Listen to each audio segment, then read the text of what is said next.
Hello बच्चों, कैसे हैं आप लोग। आज जो है हम जो कल पढ़ा था ना हमने, उसका जो रिमेनिंग पार्ट है, जो बचा हुआ भाग है, वो वाला करने वाले हैं। एक्चुअली कल हमने पढ़ा था एकल संकर संकरण। क्या पढ़ा था? एकल संकर संकरण पढ़ा था। और उस एकल संकर संकरण का लक्षण पर रूप, जीन पर रूप सब देखा था। और एकल संकर संकरण को हमने समझ लिया था, या एक जीन की वंशानुगति हमने अच्छे से समझ ली थी। आज जो है उस मेंडल ने क्या किया, उस एकल संकर संकरण के आधार पर कुछ नियम दिए थे, है ना। एक जीन की वंशानुगति या एकल संकर संकरण के आधार पर कुछ नियम दिए थे। एक नियम जो द्विसंकर संकरण के आधार पर दिया था, तो द्विसंकर संकरण का वाला नियम तो हम उस समय पढ़ेंगे, और जो एकल संकर संकरण के आधार पर नियम दिए थे उसको आज पढ़ेंगे। तो जो मेंडल ने ये नियम दिए थे ना, इन नियमों को क्या बोलते हैं? इन नियमों को बोलते हैं मेंडल की वंशागति के नियम।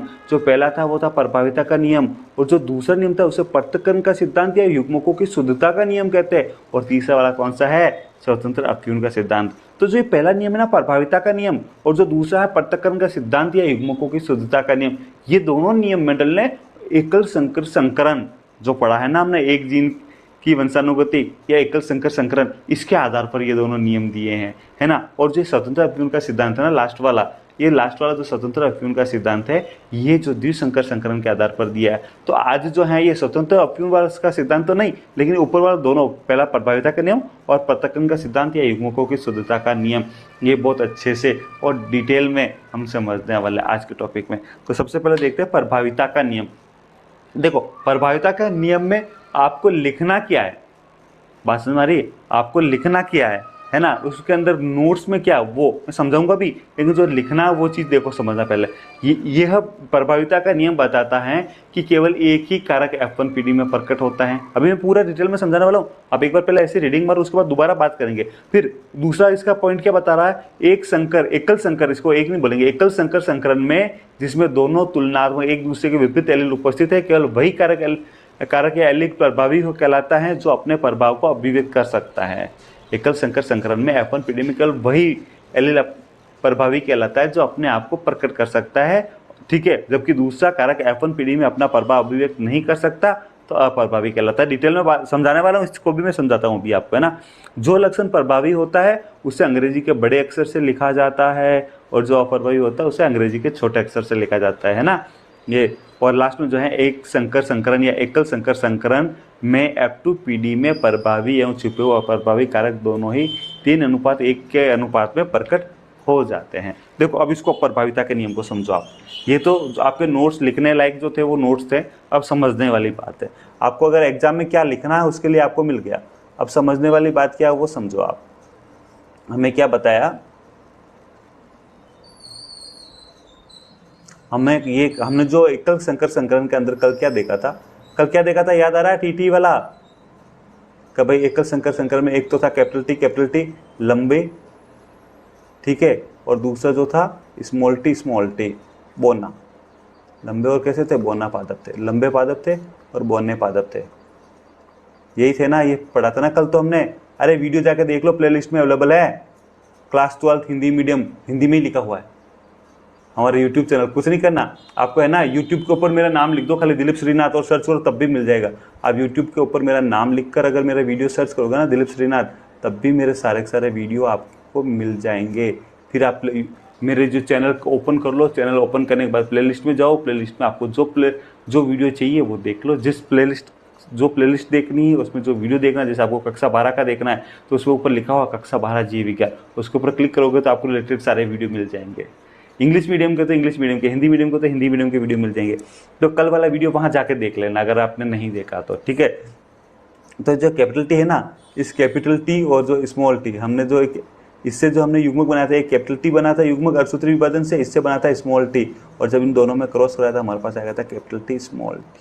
और फिर हमने क्या लिखा था? लंबे पादप लिखा था कल वाला वीडियो देख लेना, उसमें लिखा हुआ लंबे पादप, ठीक है। ये कल हमने पढ़ा था, और इसको हमने लिखा था P1, और इसको लिखा था G1, और इसको लिखा था F1। बस ये जो F1 PD है ना, यहीं से प्रभाविता का नियम आ गया। बस प्रभाविता का नियम F1 PD से ही मेंडल ने दिया। मेंडल ने कहा कि जब दो विप्रियासी लक्षणों को लेकर क्रॉस कराया जाता है, विप्रियासी मतलब एक लंबे पादप है, दूसरे बौने पादप है, तो लंबाई विकल्पी, भाई लंबाई में दो ही विकल्प, या तो लंबे होंगे या बौने होंगे, तो ये लंबे पादप और बौने पादप है। उनके बीच में जब क्रॉस करवाया जाता है तो दोनों ही लक्षणों में से कोई सा भी एक लक्षण F1PD के अंदर प्रकट होगा। तो हमने देखा कि सभी लंबे, सभी के सभी पादप कैसे थे, लंबे थे। सभी पादप, सभी के सभी पादप कैसे हैं, सभी पादप हैं कैसे हैं, लंबे हैं। कैसे हैं, सभी पादप लंबे हैं। इसका मतलब बोनापन वाला गुण कहाँ गया, नहीं प्रकट हुआ। बोना भाई, बोने भी तो पादप थे लेकिन वो प्रकट नहीं हुआ। तो जो लक्षण प्रकट हुआ है ना, उसको लक्षण को क्या बोलेंगे, तो लंबाई का लक्षण यहाँ क्या है, प्रभावी है ना। लंबाई का लक्षण क्या है, प्रभावी है। जो प्रकट हुआ है ना, प्रकट, इस लक्षण को बोलेंगे प्रभावी लक्षण। और जो ये बोना वाला लक्षण प्रकट नहीं हुआ ना, इसको बोलेंगे अप्रभावी लक्षण। अच्छा, लंबे को अंग्रेजी के अंदर क्या बोलते हैं, बोलो। लंबे को अंग्रेजी के अंदर क्या बोलते हैं, टॉल, है ना। तो टॉल का पहला वर्ड आता है टी, तो इसने लंबे के लिए कैपिटल टी वर्ड यूज कर लिया। कौन सा वर्ड यूज कर लिया, कौन से अल्फाबेट्स यूज कर लिए, कैपिटल टी। कौन से अल्फाबेट्स यूज कर दिए, कैपिटल टी। और इसका जो अपोजिट है बोना, उसके लिए कौन से लेटर यूज करेंगे, कौन से लेटर यूज करेंगे, कौन से अक्षर यूज करेंगे, स्मॉल टी है। तो जो प्रभावी है उस प्रभावी का लक्षण ले लिया, उसके according capital T small T हमने लिख दिया। बात समझ में आ रही है क्या। जो प्रभावी है उसे हमेशा कैपिटल लेटर में लिखेंगे, अंग्रेजी के बड़े ABCD में लिखेंगे, है ना, बड़े अल्फाबेट्स के शब्द में लिखेंगे। और जो अप्रभावी उसे हमेशा अंग्रेजी के स्मॉल लेटर में लिखेंगे। बात समझ में आ रही है क्या, अरे बात समझ में आ रही है क्या। दोनों में से एक प्रकट हुआ, जो प्रभावी उसे कैपिटल लेटर में लिखेंगे, जो अप्रभावी उसे स्मॉल लेटर में लिखेंगे, है ना। ये समझा दिया। तो यहाँ से जो है मेंडल ने प्रभाविता का नियम दिया। अब समझो वापस इसको, है ना। अब यहाँ समझो, यह बताता है कि केवल एक ही कारक F1PD में प्रकट होता हुआ, बिल्कुल एक ही कारक प्रकट होता है। उसके बाद सेकंड लाइन क्या कहता है, एकल संकर संकरण में जिसमें दोनों तुलनात्मक मतलब एक दूसरे के विपरीत एलील या विप्रियसी एलील उपस्थित है, केवल वही कारक एलील या कारक एलील प्रभावी होगा कहलाता है या होगा जो अपने प्रभाव को F1 में अभिव्यक्त करता है, एक्सप्रेस करता है। जबकि दूसरा कारक जो अपने प्रभाव को F1 में अभिव्यक्त नहीं करता उसे अप्रभावी कहलाता है। और जो लक्षण प्रभावी होता है उसे अंग्रेजी के बड़े अक्षर में लिखा जाता है, जैसे लंबेपन हेतु टॉल और बोनेपन हेतु स्मॉल टी। लंबेपन हेतु कैपिटल टी और बोनेपन हेतु स्मॉल टी। बोलो आया क्या समझ में, अरे आया क्या समझ में। फिर आगे एक लाइन एक्स्ट्रा जोड़ देते हैं हम, जो अभी थोड़ी देर कल देख ली, अभी थोड़ी देर बाद कल हमने देखा ही था कि भाई एकल संकर में F2PD के अंदर 3:1 3 लंबे और एक बोना पौधा प्राप्त मिलता है। बोलो आया क्या समझ में। ये प्रभाविता का नियम इतना ही है, यही है प्रभाविता का नियम। अगर आपको एग्जाम में पूछा है ना, तो आप ये जो इतना बताया उतना, जैसे ये जो थ्योरी बताई ये प्लस आपको जो मैंने ये बताया ये वाला लिख के आना है। आप ये बना के और ये थ्योरी लिख के आ जाना, आपके कोई मार्क्स नहीं काटेगा। आपको प्रभाविता का नियम F1PD से दे दिया था, इसलिए इसको हालांकि ले जाना इसको F2PD तक है, लेकिन इसको F1PD तक लिखोगे तभी, बाकी इसको F2PD तक ले जाना है। नहीं ले जाओगे तब भी इसका आपका उसमें मार्क्स मिल जाएंगे, ठीक है। अब अगला वाला नियम कौन सा था, पृथक्करण का सिद्धांत या युग्मकों की शुद्धता का नियम। देखो इसके नोट्स जो आ रहे हैं ना, ये नोट्स भी आप स्क्रीनशॉट ले लो या फिर आप नोट कर लो, कॉपी पेन बैन लेके बैठो और बैठ कर लिख दो हाथों हाथ, ठीक है। तो इस पृथक्करण के सिद्धांत में मेंडल ने हमें क्या बताता है, मेंडल यह बताता है कि जब एक संकर में दोनों विपरीत कारक एक साथ आते हैं, तो कहाँ आए थे दोनों विपरीत कारक एक साथ, F1PD में कैपिटल टी स्मॉल टी एक साथ आए, तो दोनों विपरीत कारक एक साथ आते हैं, तो ये कारक एक दूसरे में समायोजित अथवा मिलते नहीं है, एक दूसरे में मिलते नहीं। जैसे F1PD के अंदर दोनों साथ साथ आ गए कैपिटल टी स्मॉल टी, तो एक दूसरे में मिलते नहीं है, साथ साथ रह रहे हैं, एक दूसरे में समाते नहीं है, एक दूसरे में मिलते नहीं है, बल्कि एक दूसरे से सरल रूप से जुड़े रहते हैं। सरल रूप से जुड़े रहते हैं, क्या होता है, सरल रूप से जुड़े रहते हैं। कहते हैं शादी की तरह, जैसे शादी हो गई तो दोनों जने जहाँ भी जाएंगे साथ जाएंगे, शादी नहीं हुई है, ओनली दोस्ती, दोनों साथ साथ रह रहे हैं, दोनों साथ साथ रह रहे हैं ना, रह रहे हैं। और जब युग्मक का निर्माण होगा उस समय दोनों वापस अलग अलग हो जाएंगे। भाई क्या था, जब एकल संकर संक्रमण में दोनों विपरीत कारक एक साथ आते थे, ये आपस में मिलते नहीं है, साथ साथ रहते हैं, और जब युग्मक बनेंगे तो दोनों वापस अलग अलग चले जाएंगे, ठीक है। अभी समझाता हूँ मैं इसको। ये नियम युग्मकों की शुद्धता का नियम के रूप में भी जाना जाता है, क्योंकि युग्मक शुद्ध होता है, क्योंकि प्रत्येक युग्मक अपने आप में शुद्ध होता है। सर या तो कैपिटल टी वाला होगा या स्मॉल टी वाला। देखो इसको समझो, आप इसको समझना। चलो इसको यहीं समझते हैं जो अभी हमने समझा था। ये जो कैपिटल टी स्मॉल टी आया, तो हमने इसमें क्या बता रहा है, पेन चेंज कर देता हूँ ताकि आपको समझ में आए। अभी मैं आपको समझा के आ रहा हूँ।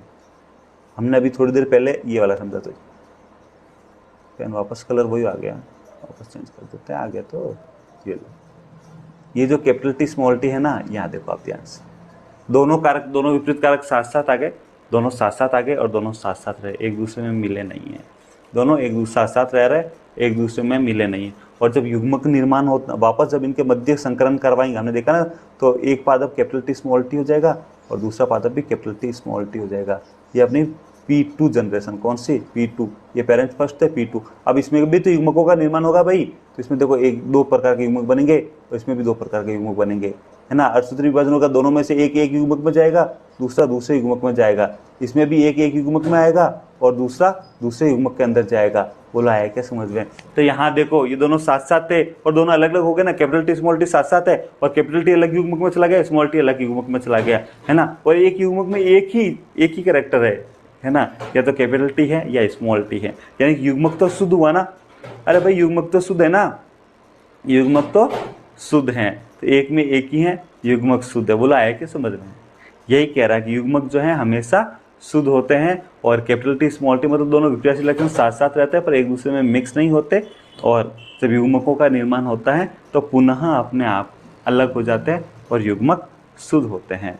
बोलो अब देखो इसका पृथक्करण के सिद्धांत में क्या कहता, ये बताता है कि जब एक संकर में दोनों विपरीत कारक एक साथ आते हैं तो ये कारक एक दूसरे में समायोजित अथवा मिलते नहीं है बल्कि एक दूसरे से सरल रूप में जुड़े रहते हैं और युग्मक निर्माण के दौरान पुनः पृथक हो जाते हैं। ये नियम युग्मकों की शुद्धता का नियम के रूप में भी जाना जाता है। आ रहा ना समझ में अब? क्योंकि प्रत्येक युग्मक अपने आप में शुद्ध होता है, या तो युग्मक कैपिटल टी होगा या युग्मक स्मॉल टी होगा। कैपिटल टी और स्मॉल टी दोनों साथ साथ नहीं जाएंगे, तो युग्मक अपने आप में प्योर होता है, शुद्ध होता है। बोलो आया क्या समझ में?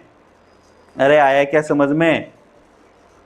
अब देखो अगर आपको इसमें कोई क्वेरी है, कोई प्रॉब्लम है, कोई क्वेश्चन है, आप कमेंट में लिखते हैं, मैं उसका जवाब आपको रिप्लाई दे दूंगा। या जो पर्सन आंसर सेशन होगा ना, उसमें पर्सन आंसर सेशन के अंदर जो है आपके क्वेश्चन लेके उसको मैं समझा दूंगा, ठीक है। हाँ देखो हमारे वीडियो आने का, फिर मैं आपको कहूँगा वीडियो आने का डेली टाइम फिक्स नहीं है, तो अगर आपको मेरा वीडियो रेगुलर देखना है, पूरा कोर्स होने वाला है, वीडियो रेगुलर देखना है, जब भी लेक्चर आए आपको मेरा लेक्चर रेगुलर लेना है, तो आपको करना क्या है, हमारे चैनल को सब्सक्राइब कर दो। उससे क्या होगा, और जो घंटी का बटन दिख रहा है उस पर क्लिक करके ऑल सेलेक्ट कर दो। उससे ये होगा कि जब भी हमारा वीडियो आएगा ना, तो वीडियो आते ही आपको 30 मिनट पहले नोटिफिकेशन आ जाएगा। आपके फ़ोन पे जो नोटिफिकेशन आता है उसमें नोटिफिकेशन में आ जाएगा कि वीडियो आ गया, दिलीप श्रीनाथ सर का वीडियो आ गया, आपको मिल जाएगा वहाँ पर। तो फिर आप उसको 30 मिनट के अंदर जो भी अपना काम करें उसको ख़त्म करो और उसके बाद आ जाओ पेन और कॉपी लेके और वीडियो के साथ साथ पढ़ते जाओ, ठीक है। तो मिलते हैं नेक्स्ट वीडियो के अंदर।